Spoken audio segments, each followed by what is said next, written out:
Chair Rasmussen, the time is now 5:16 p.m. and you can call the meeting to order. Thank you. Welcome, everyone. Welcome to the December 10th, 2024 joint special meeting of the Juvenile Justice and Delinquency Prevention Commission. Suki, would you help us with instructions for translation services, please? Thank you. Members of the public, the entire meeting will be interpreted in Spanish, and to access live interpretation services, please click the icon globe icon in your webinar controls and then select the Spanish language. At this time, I would like my colleague Kimberly Arias to provide the instructions in Spanish. Muy buenas tardes. Gracias por estar con nosotros esta tarde.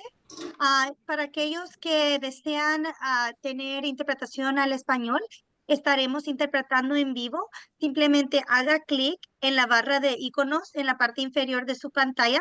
Haga clic en el icono de un mundo y seleccione el idioma español. Muchas gracias. Thank you. So now if we could please do roll call. Establish a quorum. Sure. Commissioner Huber Levy? Here. Thank you. Commissioner Montani is absent.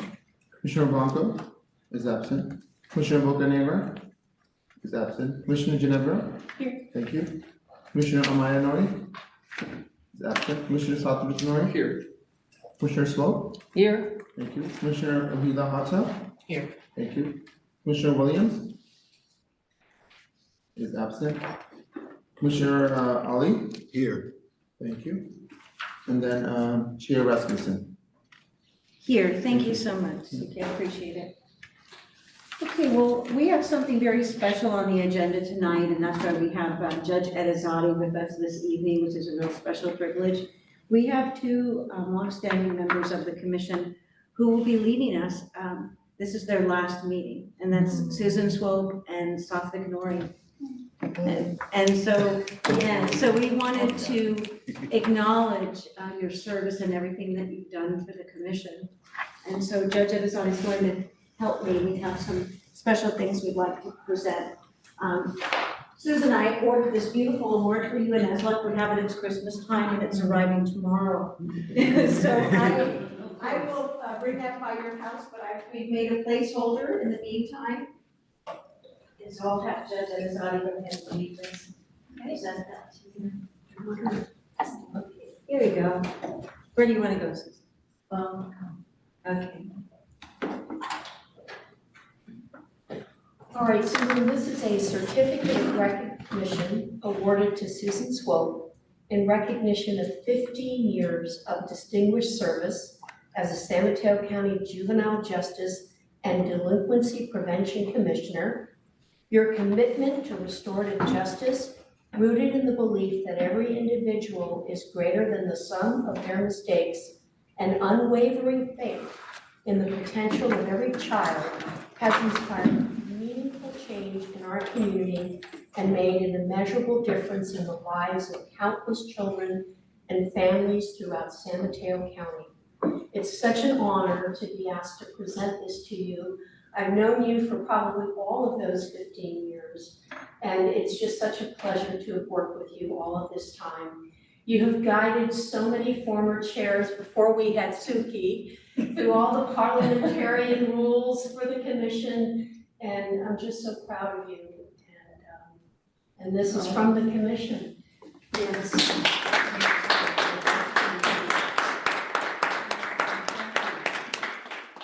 I think this is a little bit of hyperbole here, but I'll take it.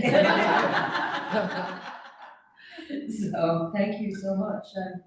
I'm sorry to be leaving, but I think it is time for new people to be involved here, and I'm glad to see that we have such a nice, diverse group that has joined the commission. And I know they'll be doing a lot of good work over the coming years, so I'm leaving the commission in good hands. Thank you. Thank you.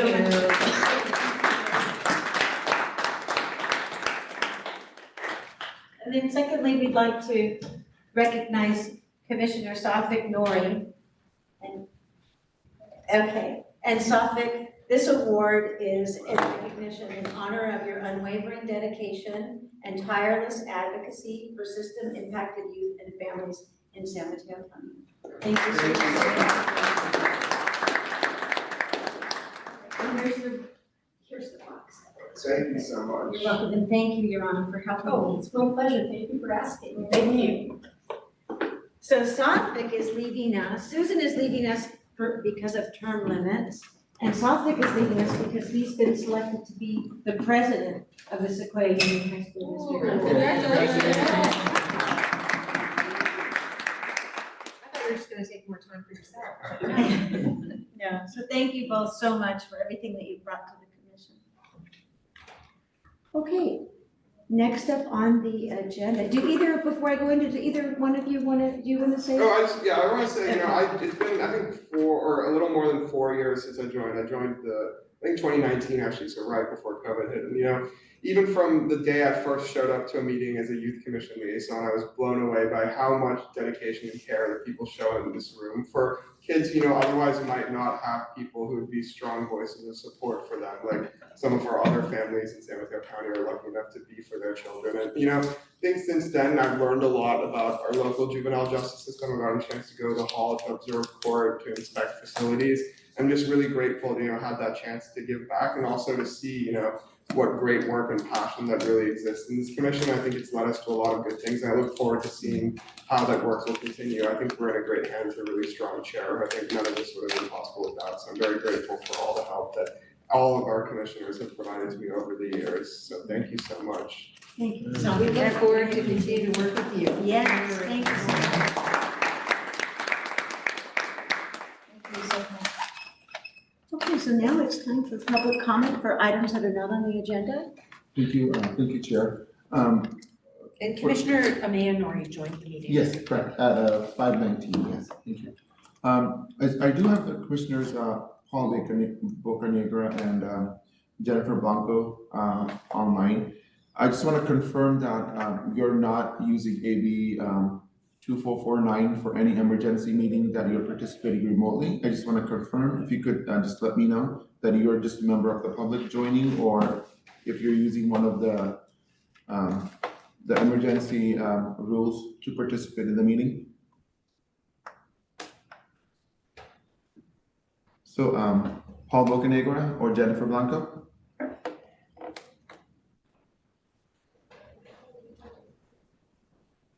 I cannot hear you.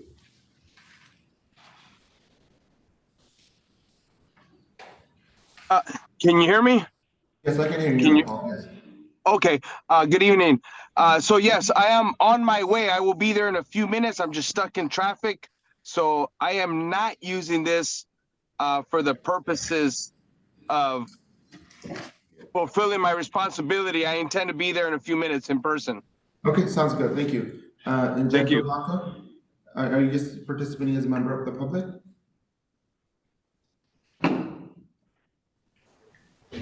No, I'm not logging on as for.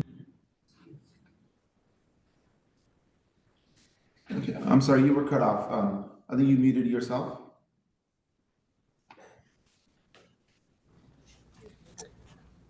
Can you hear me now? Yes, we can, yes. Okay. What was the question again?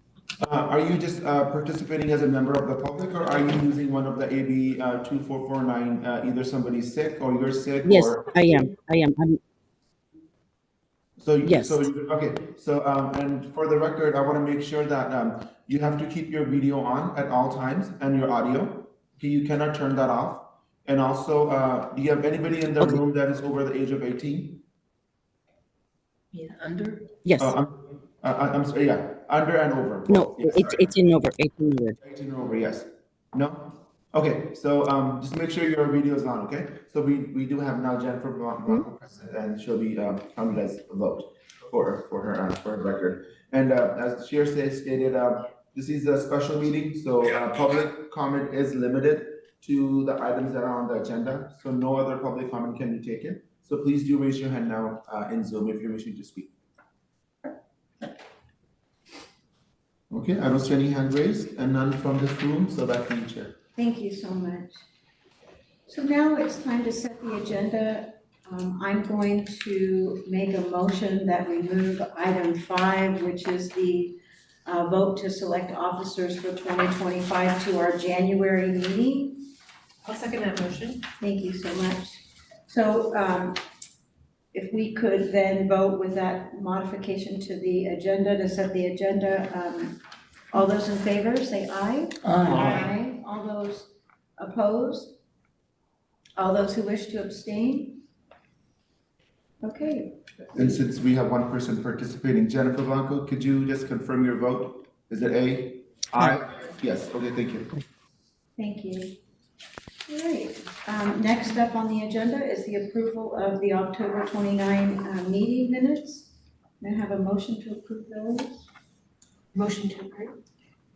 Yes, Second. I'll make that motion. And second by Commissioner Ali. Okay, so those, thank you. All those in favor of approving the October 29, 2024 meeting minutes, say aye. As amended. Is there an amended? No, as amended. Oh, okay. They're being approved as amended. Okay, thank you, Susan. Okay, all those in favor say aye. Aye. All those opposed? Aye. And all those wishing to abstain. Okay, that was unanimously. All right, we have a condensed version of report outs. We did have a few stakeholders who did not have an opportunity to join us last month. And so that would be Ornette Chohan from BHRS. So she's here and she'll be giving us a quick update, sort of like a wrap up of what's new at BHRS as we're closing out the year. Welcome, Ornette. Hey everyone. My apologies, my video is kind of acting a little strange. I'm also recuperating from the flu. So my update though tonight is that we currently have a group happening on Pine 4, and the group is focused on cognitive behavioral therapy, emotion regulation skills, with a focus on substance use. So far, that group has been up and running for 3 weeks, and there's been a lot of appreciation for the group from the youth. We also are providing family therapy to all the SOAR youth, as well as all the PrEP youth. Unfortunately, we did lose a clinician last week. She took a promotion at a different agency, and so we are a little bit short-staffed, but we are hoping to get fully staffed next year. Those are my updates. Thank you so much. Does anyone have any questions for Ms. Chohan? Do the chair. I have a couple of questions. So are all of our secure track youth participating in family therapy? Currently, yes, they all are. Okay, and How many youth are those? How many would that be? Currently, there's 4. 4, okay. thank you. You're welcome. And the clinician that we lost, what was their name? Her name was Anna Marie. Okay. Yes. Okay. Okay, and did she provide family therapy, individual therapy, or both? She was doing both, but she wasn't providing any family therapy to the SOAR youth. She was doing more individual therapy for the SOAR clients. Okay. Well, thank you so much for being here, and we certainly appreciate it. We appreciate the updates, and we're so happy to hear that services are expanding and moving forward. So thank you for all of your efforts. Thank you for having me. We have the interpreter has their hand up. I'm not sure if we have an issue.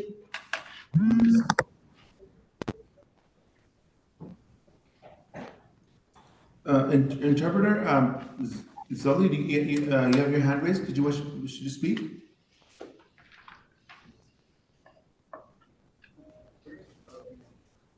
Give me 1 second. Okay, thank you so much. Okay, yeah, sorry, you have your hand raised, Zoe, interpreter? Is there something I can help you with? Yes, I had not been assigned as an interpreter. Oh, okay, I'm sorry about that. I'll do that right now, okay? Perfect. Thank you so much. Bye. And then Ms. Blanco, did you have a question? I believe you had raised your hand. Oh, yes, for for Ornette? Jennifer, you had a question for Ernie?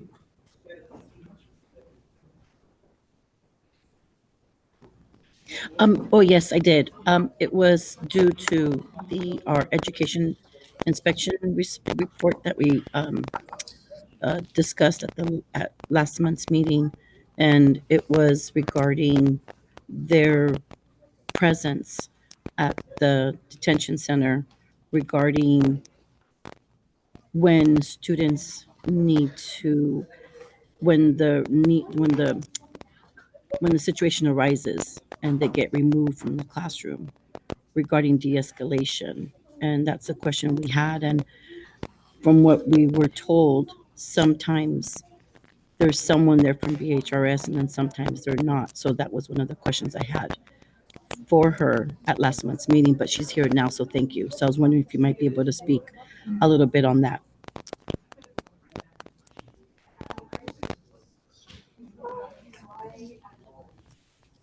Sure. So we don't have someone who is going to be at the school in terms of like an office there. Our office is in a different location. However, we offer what's called an OD. So any of the youth, whether they're in the school department or on the unit or in medical or in admissions, any youth that requests to speak to mental health, they are explained how to do so when they first are booked in. And so they let the GS staff know to reach out to us, and they leave a message on our OD line and we come and support.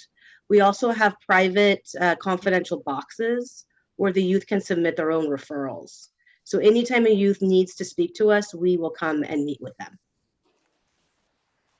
So if I might, I think in the capacity in which Commissioner Blancos is talking is as far as like IEPs and behavioral modifications that are like in the classroom, right? That, so what role does BHRS play in providing those, you know, to support the behavioral modifications as far as the IEPs go?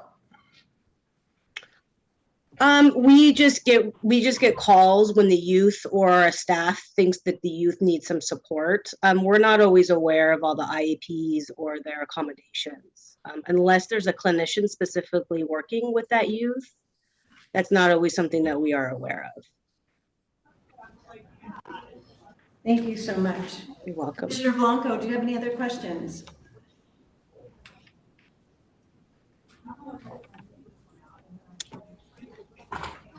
Well, I think that I was under the impression that there's someone always there should the need arise.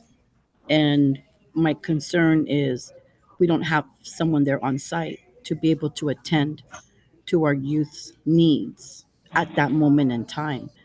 From what I'm hearing is you're saying that they need to get someone from your agency needs to get called, and then have the youth self referral. So that I find that really concerning that we're not able to address their mental health and emotional needs. So I'm thinking maybe that's something we should look at to improve that service in that area. So thank you for being here and thank you for answering my question. Can I add one more thing? Sure. Sure. From my understanding, the school department has a school-based therapist, though, that is on the school site. And so that therapist is hired by the school, and they will be, again, providing those IEP accommodations as needed. That's very important information. Thank you for sharing that. Isn't that who we met with? Psychologist. Thank you. Psychologist. Yeah. But I didn't know that she was the therapist. I thought she was the psychologist. I didn't know that she was the therapist. A psychologist is a therapist. But, well, they have different roles in special education, Yeah. right? Yeah, I'm a little Especially confused. behavior. Yeah. So good news, Sarah Notch is here from County Office of Ed. So all of our confusion is going to be easily solved. Welcome, Sarah. Thank you for being here. Thank you for having me.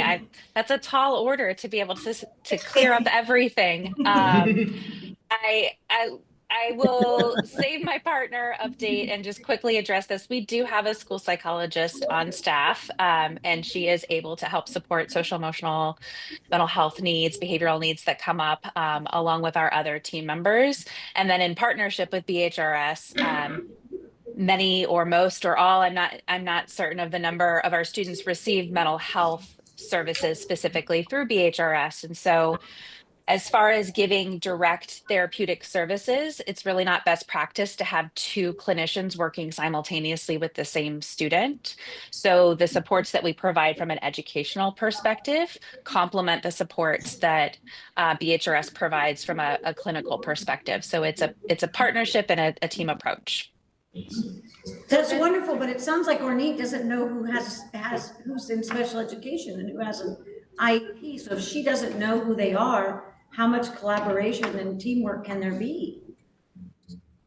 I know that our school psychologist works really closely with the BHRS therapists who are assigned to specific students. So I can look into whether or not there are any kind of gaps in our communication, but I know they've been strong partners with us and that our team will frequently reach out to the therapists who are assigned to the individual students. So let me look into whether or not there's a gap in explicitly naming IEP status, because we would definitely want to make sure that there's cohesion across those providers.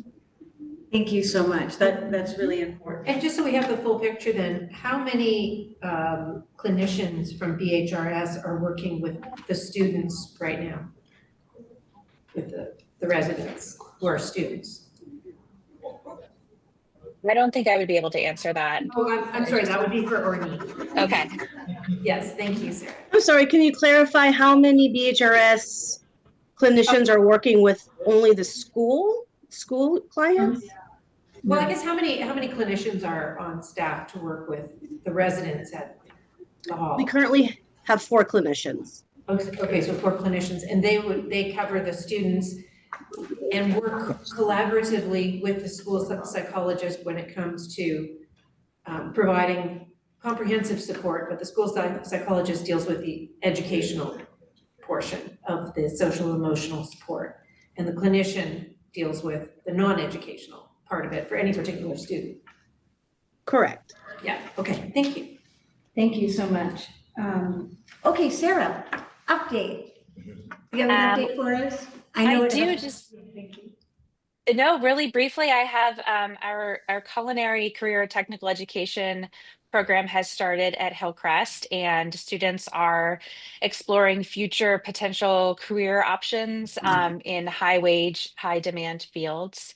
They're learning culinary skills such as basic knife skills, food science, and ingredient knowledge. They have something called C3, which is creative culinary competition, which is sort of based off some of those cooking competition shows, reality shows, where they create their own amuse-bouche, which was a new term that I learned, in little tiny bites of their choosing and different types of foods that they can put together and present and compete against each other. Everything ends up delicious. So I don't know who loses in that because they've been doing such a beautiful job. They've also been working on artistic food styling, and they are all sitting for their California food handlers license so that when they leave us, they have an industry relevant standard certification that can help them with employment. And some of the dishes that they've made so far, in addition to those little tiny bites, are pizzas, macaroons, souffles, chili and cornbread.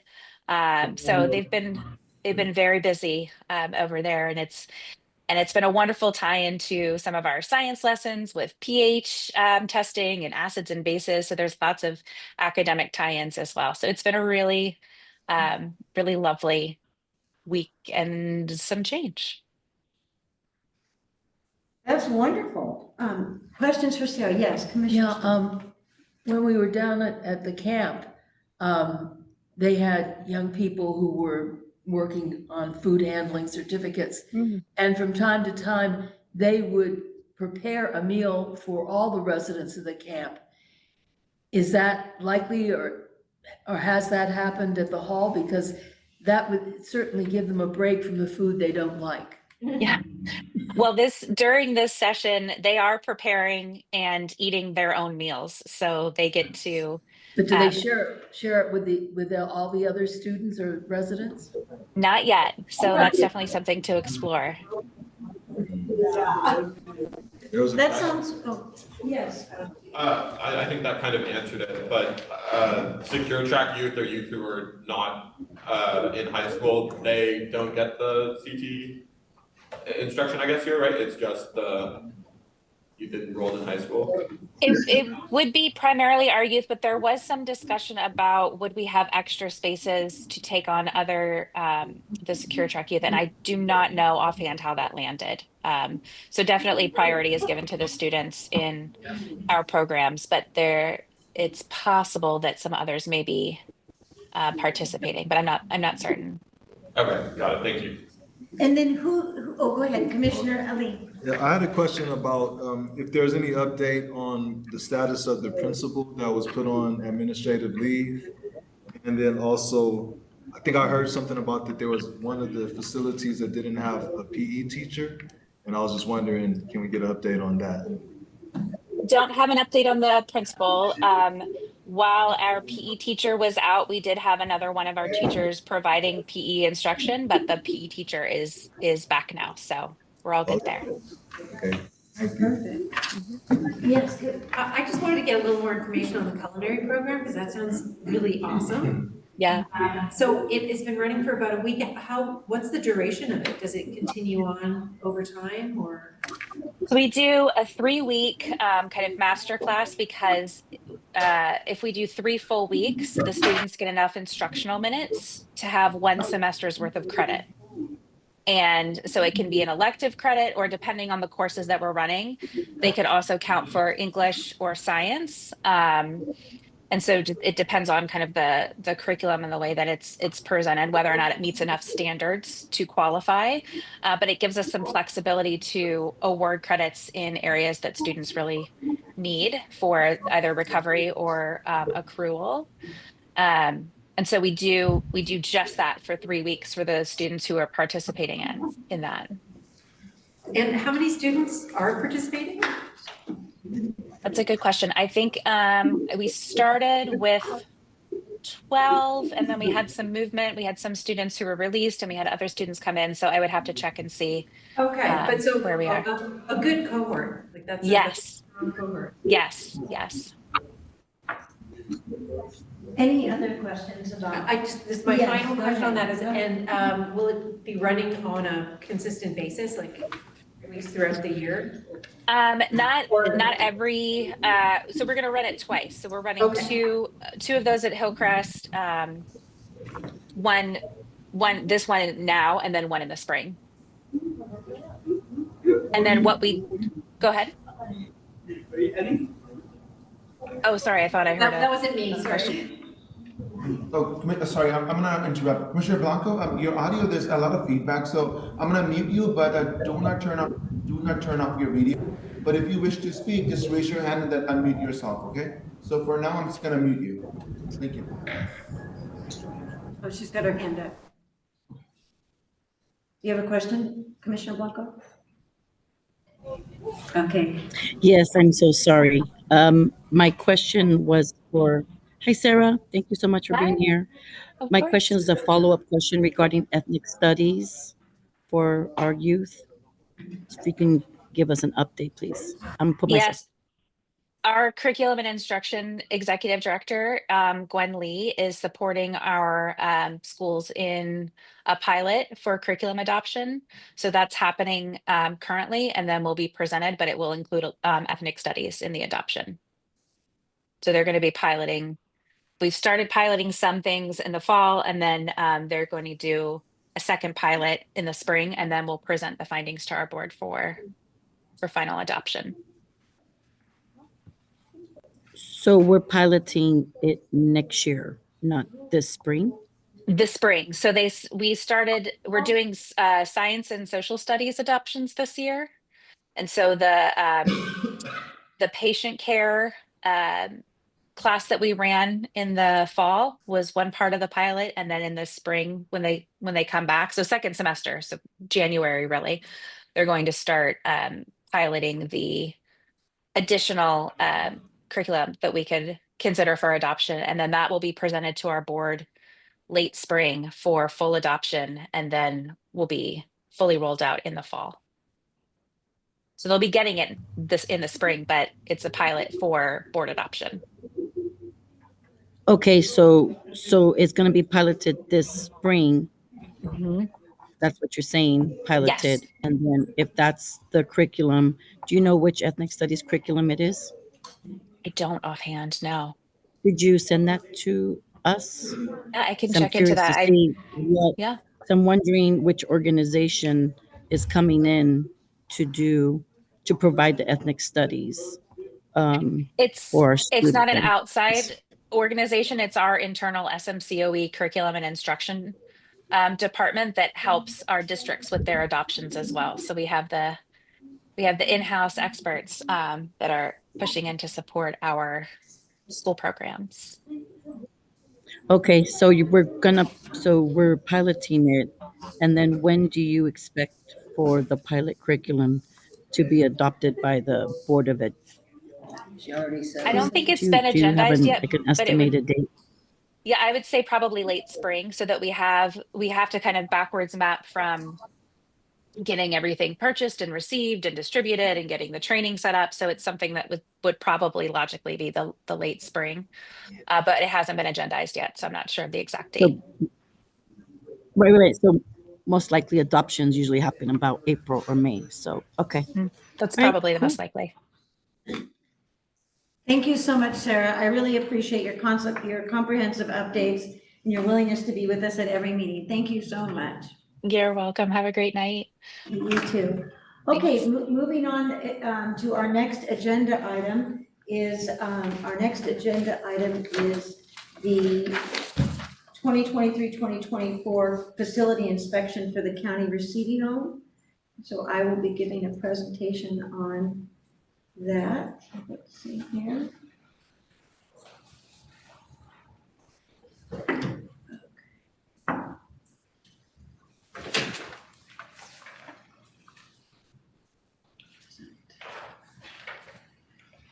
Okay. All right. As many of you may remember from last month, we did the first half of the inspection, which was a lesion. And so tonight we're going to be reviewing the inspection report for the short-term, the temporary shelter care facility. This is a facility that just provides care for our dependent youth for up to 10 days.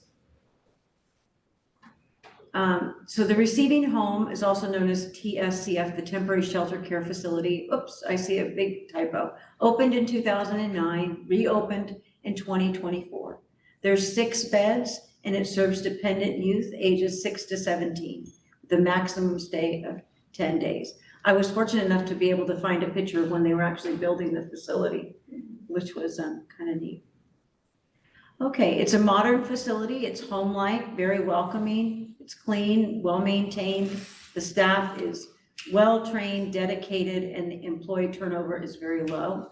You can see they have solar panels that surround the facility. There's a picture of it there. And that's through Peninsula Clean Energy. And the children receive quality hygiene products and toiletries that are ethnically appropriate.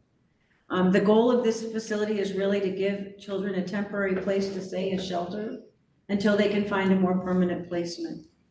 And there are really strict rules on how long they can stay. It's only 10 days. And if the child stays over that, there has to be a report written. It has to be signed by John Fong. It has to be given the reasons why they were staying. If they don't want this to be a place where children sort of languish in limbo, they want to make sure that that this is a place that's really just meeting the needs of the children while we find a more permanent placement. The biggest issues facing the facility really are the availability of resource homes, resource families, and so many of the children are placed outside of our community in Central California. Recreation and programming, this is a copy of the schedule there. You can see sort of what they do each day. On weekends, they go to the farmer's market. They go to Great America on Saturday. They have, one of the things they like to do there is do a night drive where they just go and drive around. That's what they were talking about doing a night drive.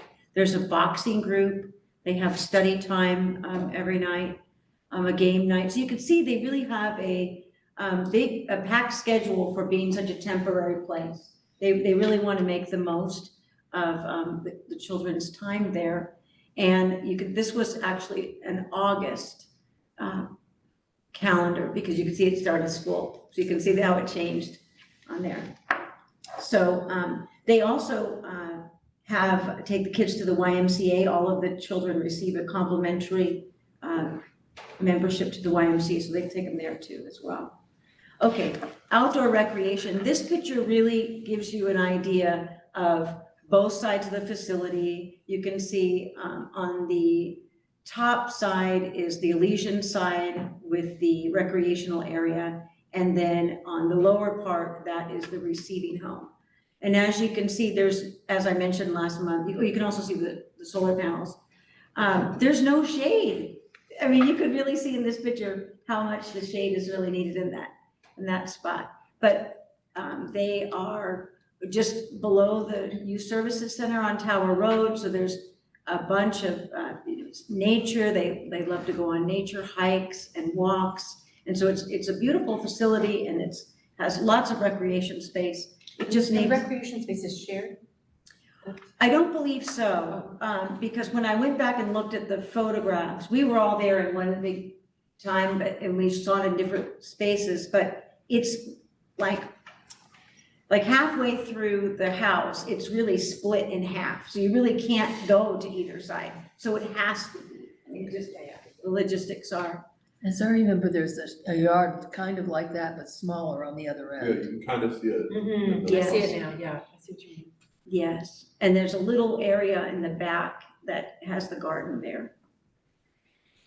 So the receiving home handbook, so when youth come, they are given an orientation, they're given hygiene supplies, toiletries, clothing if it's needed. And they have this book that it comes in English and Spanish, and it tells them what to expect. We have young kids that come there as young as 6 years old.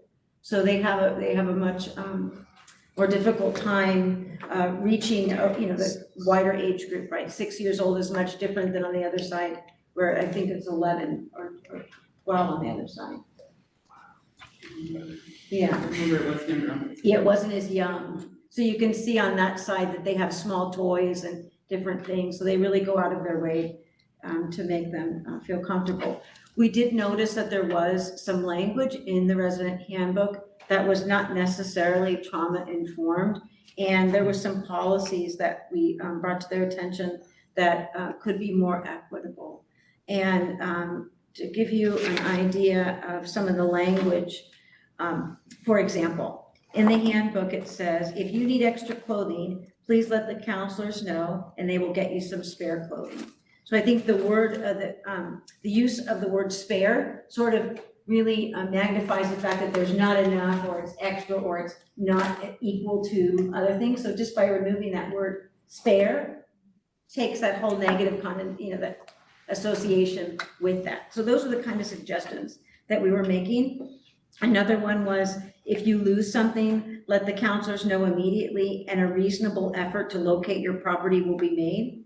Well, that's like an adult sentence, right? Like, in a reasonable effort when you're 6, just help me find my stuff, right? Just help me find my stuff. So our recommendation was basically to just, you want to convey the message that you're not alone, staff's available to help, and we'll do our best to find it. So just that kind of language, I think would be helpful for the kids. The policy that didn't seem very equitable was the cell phone policy. These kids mind you, they're here for up to 10 days. And the resident handbook states that residents agree to pay their own cell phone bill. Well, if you are 10 and you haven't had a chance to earn an allowance, and you're in crisis because you've been removed from your family, how are you gonna get money to pay your cell phone bill? And we certainly don't want you out doing something that would cause harm in the community or that would put yourself at risk to earn that money to pay that cell phone bill. Because I would imagine when you're in a state of crisis like this, or a state of transition, staying connected to your extended family, even if you can't stay connected to your parents, your extended family, cousins, siblings, friends, advocates, that's all very important. I have a So, question about that. So are yes. they, I mean, it's just weird to me. So they're assuming that they're already paying for their own phone? I guess so.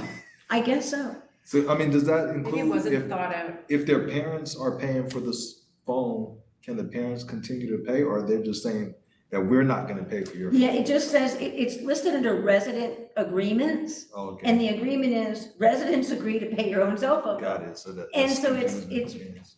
it just seemed to me like it was an impossible thing to put upon these kids, because they don't even have a chance to earn an allowance in less than 10 days to pay their bill. So the recommendation would be to just establish a fund to cover that 1 month service, if it happens that while they're there, to keep them connected with their people. Do these youth qualify for the Obama phones? Because if you're a community member that is receiving support from the government, like general assistance, then you qualify for a free Obama phone. Do we know if these youth automatically qualify for that service, being that they're in a placement home? They do qualify for the service, and I remember we spoke about it during our inspection. So they do qualify, but the facility is not in, they won't take them out necessarily to get it. And getting a new phone number when you're away from home and you can't contact anyone, no one's gonna know your number. So they'll take them to the YMCA, but won't take them to acquire something that they need to But I stay think connected. the problem is a new number, how would they get that to all their people? They wanna keep their phone because that's how people know how to reach them. You get what I'm saying? A new phone is a clean slate, you have no contacts, no one knows how to reach you. And people don't remember a bunch of phone numbers anymore. Right. So they don't. And God forbid you have have- multiple contracts going. They don't Right. have the numbers. So we're talking, in a year's time, this may only cost the facility $200 at most. I was thinking about how many kids come in, where their bills due while they're only there. But this is something that could make a significant difference in a young person's life who's in a state of transition here. Let's see. Okay, and then my last slide is about the placement, how difficult it is to place children because we just don't have enough resource families and homes. And so I think one thing that the commission can do to assist with this, we went over some things that the facility can do in our last month's meeting with Elysian. But some of the things that we can do is start raising awareness when we're out giving presentations, when we're talking to folks, in our social media campaigns. So here in the presentation is helpsanmatokids.com foster. That's how folks, if you're interested in learning how to become a resource family, that's the new term for foster families, if you're interested in doing that, what the process is to get it started, because we have children who really would benefit from staying in their natural communities. And so that is something, recommendation for us is to be mindful to, promote how valuable resource families are and to encourage folks to learn more about it. So the report is included in the agenda packet for everyone. Hopefully you've had a chance to read it. I'm gonna stop sharing my screen. Let's see. Okay. The inspection team was Commissioner Bocanegra and Commissioner Ginevro. Do either one of you want to add anything about your experience at the receiving home, your thoughts? Would you like to go first? Oh, sure, I think my sentiments are similar to what they were last time, but I was really grateful to see that there was a team of people that were very committed to helping our youth especially that are in transition. I just was impressed from beginning to end. It was definitely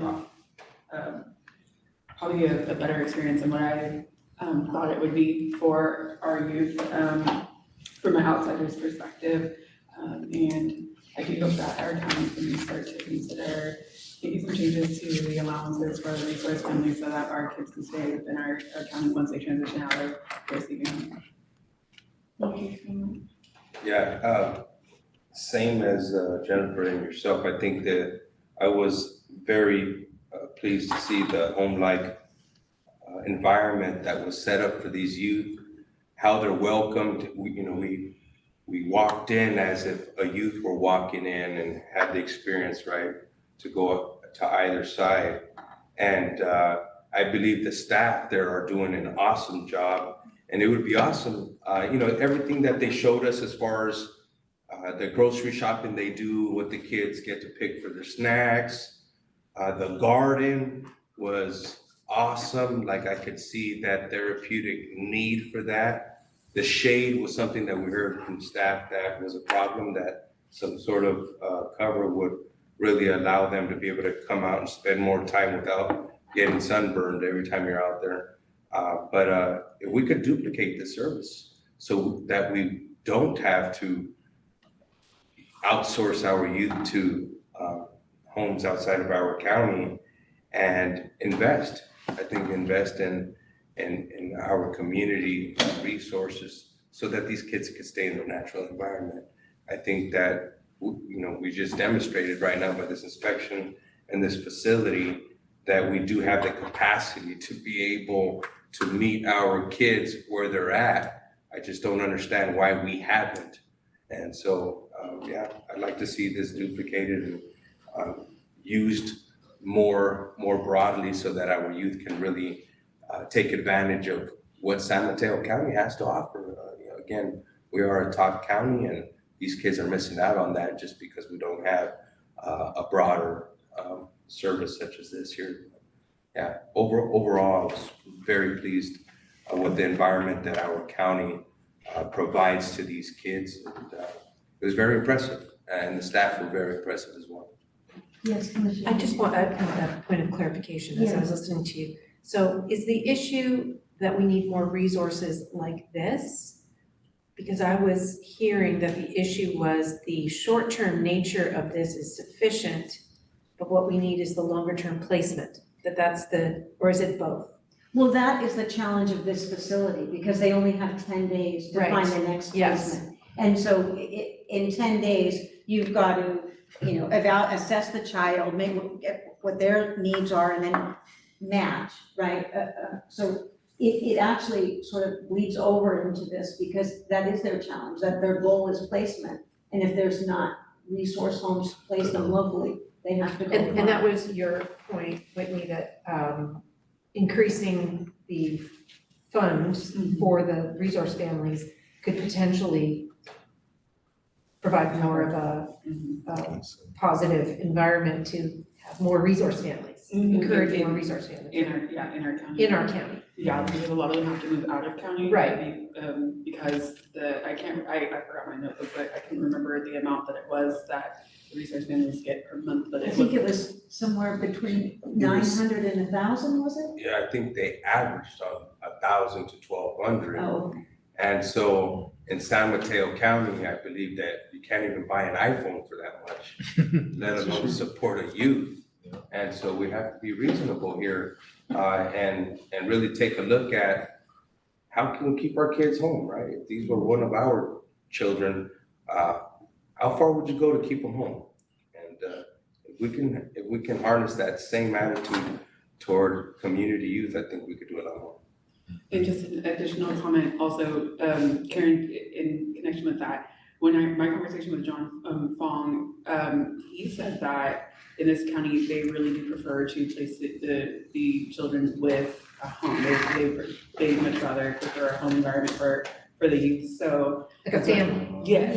Versus a facility. Yes. Yeah, which was what the continuum of care reform was all about, was removing these group homes. Right, yeah. And moving towards a model where there's an acute period where a child is provided And with the shelter, state but then does. looking for the He's permanent humble.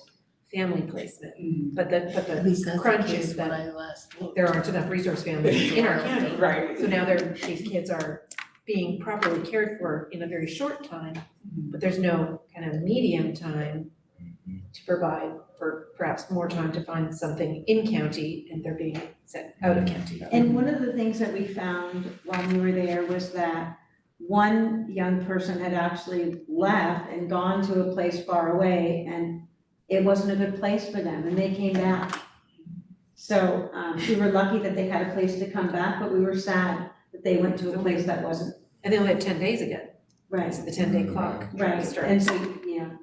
So you can see the unintended consequences, right, of some of the changes in the law. Like, you don't want a child to languish too long, but you also want to make sure they have the right place, because you want to give them the best opportunity for success, right, the best chances of success. And I think from a clinician perspective, we know that youth, especially youth, are more vulnerable during periods of transition. And then we have this quick transition turnaround, and the chaos that is probably going through this youth as they're wondering where their next stop is at, I'm sure is very traumatizing and really it just really, the first layer of Maslow's hierarchy of needs is just a sense of security. And to be able to provide only 10 days of that to a kid, again, I just think that is just unreasonable. And the disruption to their education too. Yes, When they move. When they move, yeah. Undermining their educational. Of course. So having to Foundation. assimilate, reintegrate, without, we were trying to fight for transitional skills for kids that are incarcerated. And this is the second layer of that right there. It falls under the same umbrella, and they're experiencing the same complexities that these kids are, that are being released back into underserved communities. In this case, is we don't know where these kids are going besides to a home-like environment, hopefully.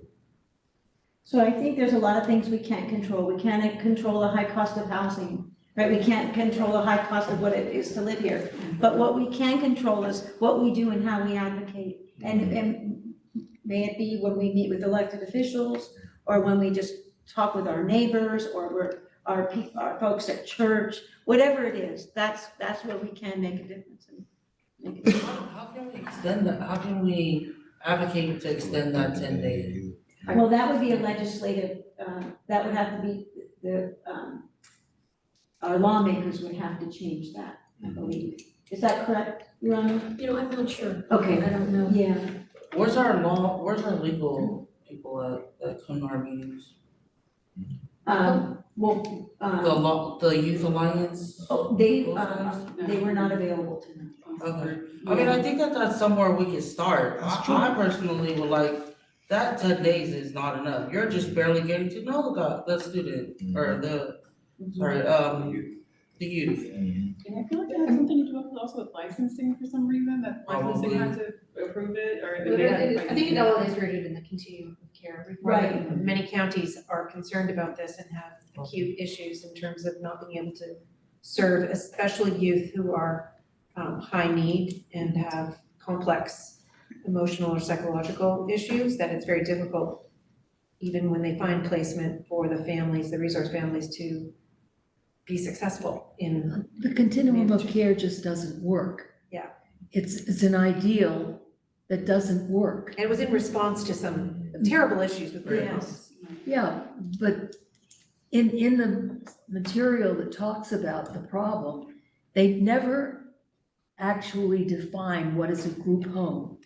And what I think is the problem is, there was a home in Sacramento that had 40 youth there, which is not what our group homes were like. Our group homes were houses that had 4 to 6 young people housed there in a family-like environment with their own bedrooms and, With appropriate therapeutic support. Yes. That they might not get in a family, in a And- normal family. And there was another one, I think your daughter was in one of the ones that was one of the problems that Yes, that Fred started Finch Youth this. Center. Yeah. But they, you know, what they did is they took a chainsaw to the whole thing and instead of looking at what was working. And that has led to the fact that Santa Clara has kind of surreptitiously put together group homes, and now they're in big trouble with the state because they're not licensed properly. Right. So this building has 2 separate licenses on either side as you walk in, and that's all really done by the state. So I don't see how we could change that per se, other than to really advocate for maybe more incentives and to build up our stock of resource homes. I really, that's gonna take a whole system-wide change that we just got finished changing. And these are the unintended consequences. This housing is funded by the state, right? This home is funded by the county, I believe. And they probably get some dollars from just about everywhere, you know, but, yeah. But it's a county-run facility, owned and operated facility. And they, yes. I was just gonna mention that, I do think that, so if I remember correctly, if they're in the receiving home, they can take the assessment to see if they can stay at Elysian. Yes. So some of them do have the option of staying, but again, there's only 6 beds, so. But then they move to the other half of the. And that program is for emotionally disturbed children who are experiencing, you know, the effects of significant trauma. So not every child that comes in to the temporary shelter is going to have those needs. Yeah. And Right. so I think that the main message here is that John Fong and his team are doing an incredible job over there. This facility is fantastic. It's like the jewel of the county, what we have there. It's spectacular. But I think there's more that needs to be done outside of that to really, if we really want to impact these young people's lives and sort of bring them closer to home. It's going to take more than than what we can do in this inspection. I think John and his team are doing everything they possibly can, and it's amazing that they can even place children in 10 days. I mean, that's just amazing. It's not reasonable. Yeah. It's easier to place the younger children too. Because when you get with the teenagers, a lot of families just don't feel that they're able to cope with a teenager. It's difficult. You don't know that, you don't know the child's full history. And if you have your own young children, you may be concerned about, it's very difficult. But there's a lot of money in this region. There's gotta be a solution. There's gotta be, at least to find more resources. But I think, as you were mentioning, Susan, there was some research to suggest that these they were group homes, but small family supportive environments, kind of like Camp Glenwood even, that were supportive of youth and supportive of building skills and social emotional development without. Yeah. And also, how traumatic it is for youth who may not be successful with a family to have to move from that family and to feel that trauma of having to leave an environment because they weren't successful there. Like to have a more stable opportunity it is a little bit more institutionalized, but it's not a 40-person. Well, apparently there were a whole lot of problems with it. There were drugs and even some trafficking and staff that were found to be doing things they should not have been. It was a mess. Yeah. So, but instead of dealing with the mess, they took down the whole system. Yeah. And it's been several years since I looked at it, but at the time that I was looking at and talking with Jean Pennypacker and Santa Clara, and I've forgotten who up in Sonoma, and we were looking what counties were able to find enough foster youth for the children that needed to be put in foster care. The only county that could was Humboldt. Every other county couldn't do it. They couldn't find the resource families that qualified to be foster care parents. What was the main reason for that? Was it They income incentive? I don't know if they weren't paying enough for the children's upkeep.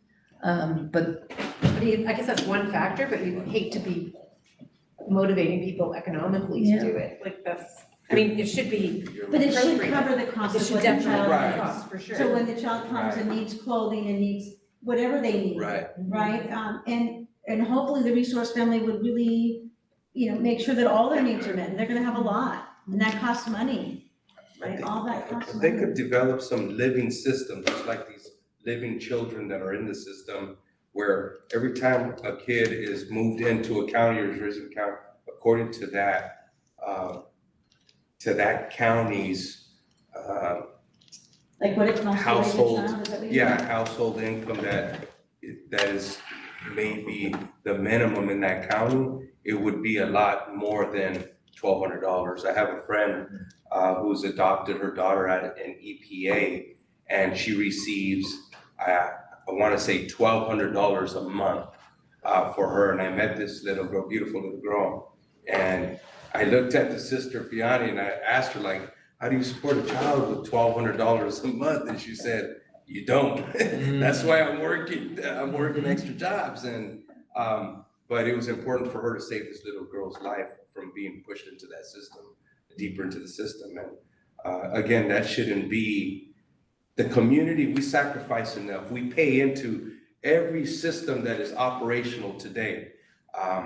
This is a system that houses children that lack agency, that lack education, that lack awareness, that lack experience in most of the institutions that they need deeper experience in before they transition into adults. And we're just missing, we're missing that. We could do a lot better. well, at the receiving home, the child continues in the same school. They take them to the school that they've been going to. And generally, you're looking for reunification, if at all possible. So if you move the child to the Central Valley, the reunification problem becomes, impossible. And the expense of transporting children from, Merced. There was a time when we had one in Hawaii. Oh my That's a goodness. number of years ago. I believe when I joined this commission, we had a youth in Wyoming. And we have legislation that has brought our children home from state facilities back to their counties. Which is good. There's legislation, which is a positive thing.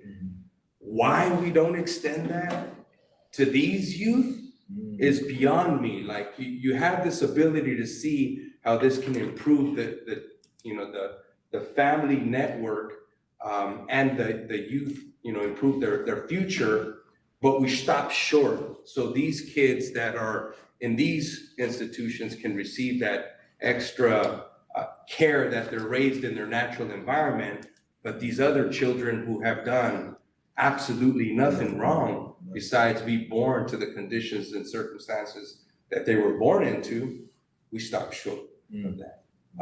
Again, it's beyond my understanding. Hopefully we could make some adjustments to that. Senator Becker, if you're listening, we're gonna be talking. And does anyone have any other questions before I call for a motion to approve the inspection? Or was there anything in the report that needed additional clarification, or anyone have any questions? So just to clarify, when Yes. we do these inspections and then you have recommendations and then where do they go? So what we do is once the inspections are all done, we write formal letters, and there's a whole list of people that they're sent to. And everyone from, it starts at BSCC, we send a copy to Your Honor, we send a copy to County Office of Ed, John Fong, a whole list of folks. And then what we hope is to meet, like we have been with probation now, we meet quarterly to talk about the recommendations, to talk about what's going on. So then we're not all surprised at the end of the year, we bring up, hey, this is what's been going on, and try and work it through, so it doesn't end up in the report. So the goal is to make the recommendations, they're thoughtful recommendations, and usually we try to come up with some solutions so we're not just saying, fix this, we're saying, hey, here's some ideas on how this might work, and some of them are put in to use, some of them aren't. We've been able to get pillows and tablets and things like that at the hall.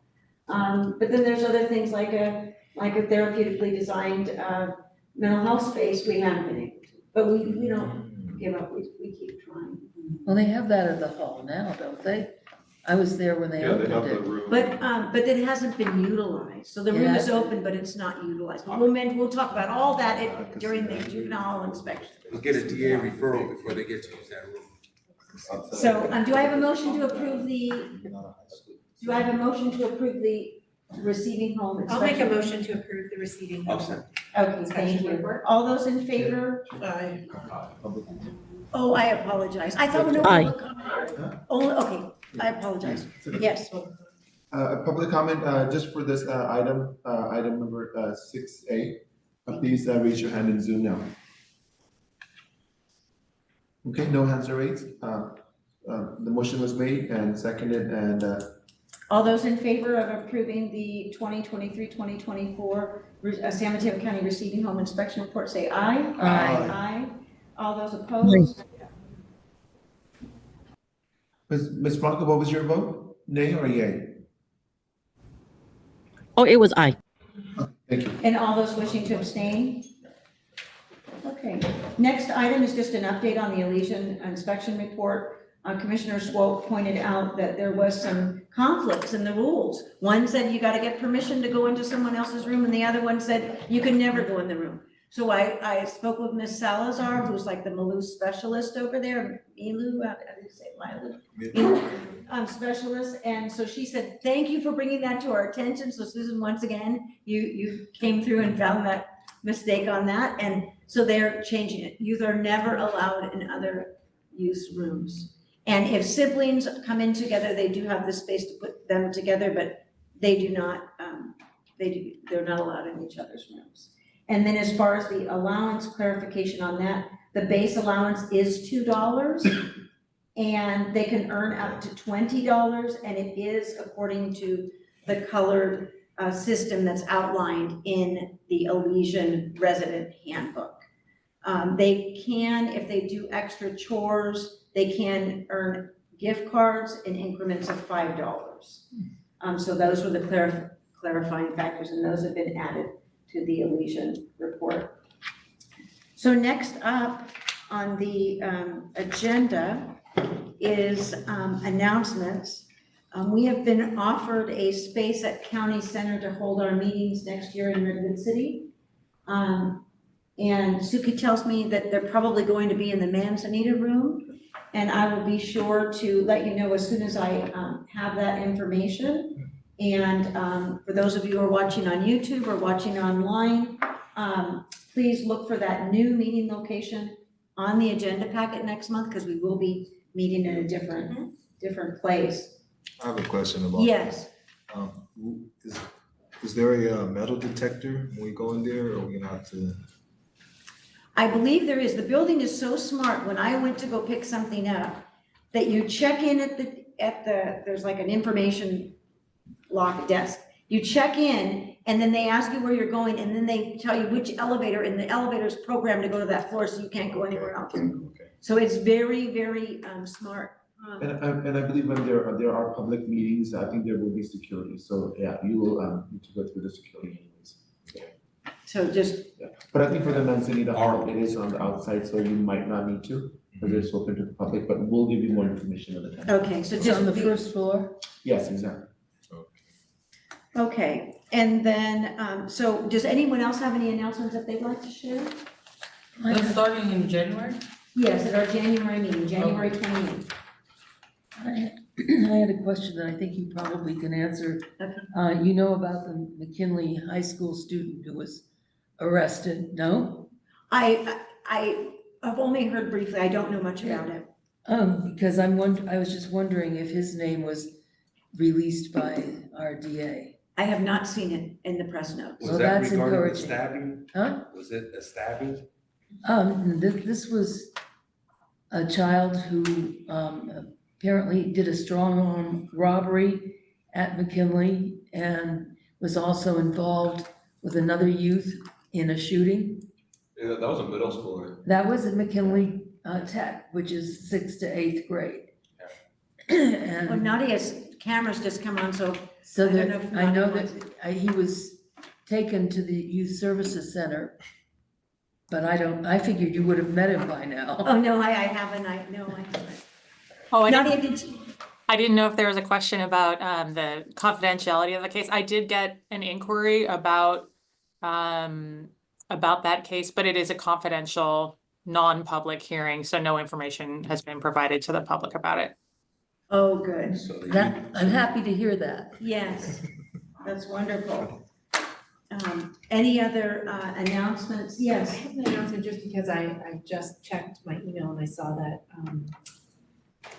probation had let us know late that they would not be attending, but they do have the stats. Oh, Shall that's we wonderful. I didn't know read- that. Yeah. Yes, I just thank you saw for that. So we could read the stats into the meeting minutes. Okay.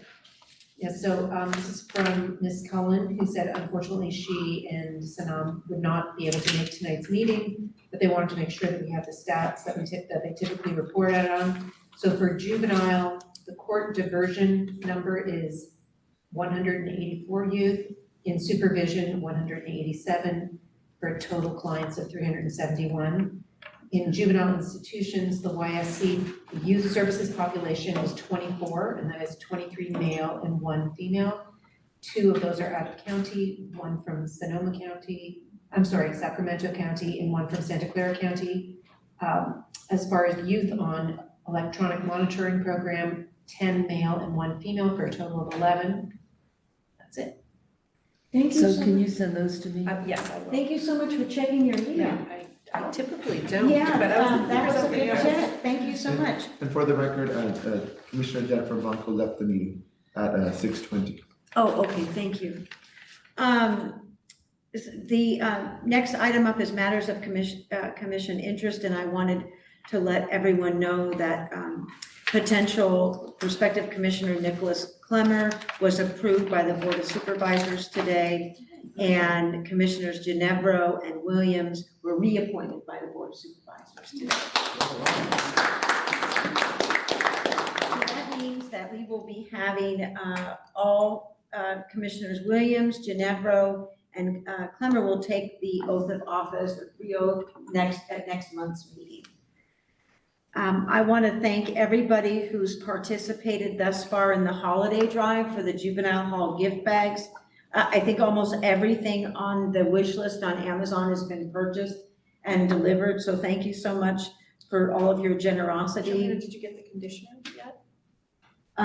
My garage has about 50 boxes right now, Okay. so I haven't opened them yet. Okay. But, for those who aren't familiar, every year the commission puts together gift bags for the youth at the juvenile hall, both for Pine Four is a little bit different because they stay a little bit longer. So the bags, they're very thoughtful. We put in ethnically appropriate hygiene, hair products, things that they normally don't have access to, and we deliver those with our monthly visit in December. This December will be, the 22nd of December, we'll be going in to deliver the bags. So thank you so much. I know the Nori family has been extremely generous, as always, and so thank you to everyone who's participated in that.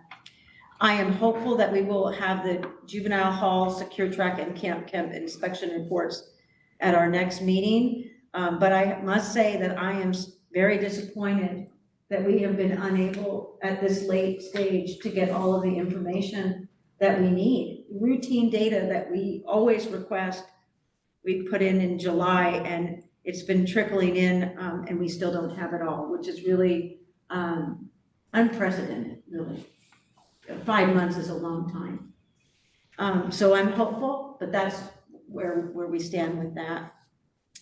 And then just a reminder that we have some new laws coming into effect, and I've attached the new law on juvenile restitution fines. I attached it in its entirety because there was an issue that came up with an OICR sort of graphic, sort of like fact sheet, where it was, probation felt that the fact sheet didn't necessarily correspond with the law.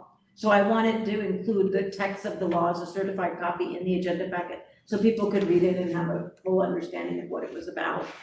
But the new law basically does away with not juvenile restitution. If you've harmed someone and you owe that money's still owing. But there was restitution fines, fees that sort of, I would imagine, help support that whole victims restitution program. And those are what is going away. And so in one of the fact sheet that Ron Reyes provided me gives you an example. If victim restitution, let's say you get into a car accident, you're driving without a license, you get into a car accident, you damage someone's car, and the bill's like $1,093. A restitution fine could have been as like $57. We know that we're talking about youth. We really don't have enough, it's gonna be hard enough for mom and dad to cover that $1,093, right? So this will really help families and it will help youth. And so that is all of. Can I make one comment on that? Please. Maybe we can attach the kind of the summary toolkit. Yes. And explanation sheet to help everyone and anybody, any stakeholder who wants to kind of get a different view rather than reading the legislation. It's much easier to digest in that form. I also, one of our stakeholder colleagues from Nickel commented that on the topic of restitution, they are working with the Santa Clara County DA's office, probation, and police department to develop a restitution pilot fund that would be used to pay victims restitution in youth cases. And youth would instead engage in some sort of restorative and developmentally appropriate programming, which I thought was really an excellent initiative. Her comment is that, and this is from the director of the California Policy and Capacity Building from NICL, National Center for Youth Law, that they haven't gotten off the ground yet, but there's a lot of support from county supervisors and all the stakeholders that she mentioned. So I thought, what an amazing opportunity that could be in our county to work towards maybe getting some support from our county supervisors and all of our stakeholders, including probation, the defenders, and also the DA. Thank you so much for bringing that forward. We know that so often a lot of our youth enter the criminal justice system because they're seeking money, they're seeking clothes, they're seeking shoes, their family, they live in poverty. And so these fines and fees, when you wrong someone, you have to make right on it, but it's difficult. It's extremely difficult. And so whenever we can find alternative ways to make people whole and at the same time implement restorative justice, that's a win-win for everybody. Right, and I have a personal experience with someone that worked with me, and her husband, when I got to know her, the whole course of her husband's life had changed because of an incident that happened in high school. It was a very thoughtless action. He and a friend stole a car, and they got caught, and they had damaged the car, so they had to pay restitution. And, he served some time in juvenile hall, and he also had to pay restitution. Because he had to pay restitution, he dropped out of high school and he got a job. And it changed the course of his life. And I saw him as an adult with the regret and the kind of, he wasn't bitter, but he was somewhat lost. And the dreams that he had, he was taking full responsibility for it. He acknowledged that it was his thoughtless action. But when I read this, I just thought like that, having an opportunity to learn and grow from a situation like that and not pay the ultimate price of losing your youth, your opportunity for it, and disrupted education in that way. Thank you so much. Okay, well, with that, it's 6:35, and so, I need to thank you all for, this is a lovely padded jewel box, and thank you. Oh, you're very welcome. Thank you, Susan, for everything that you've done for the community and for our kids and for the commission. Yeah, and I wanted to say, because I missed the opportunity earlier, to say thank you for everything that you've done for the youth, and it's been an honor to work with you. So it was you and Melissa and Michelle who I first met regarding the work here on the commission. And you met my wife as well outside, you and Melissa, and you told her how how great I could be for the role that you all recruited me for. And so I just wanted to say thank you for all the work, for your inclusive thinking, your attitude, and for your decades of service. It's been an honor to work with you, Susan, and I hope that I can emulate the same work that you've done in this commission. Thank you. You're gonna make me cry.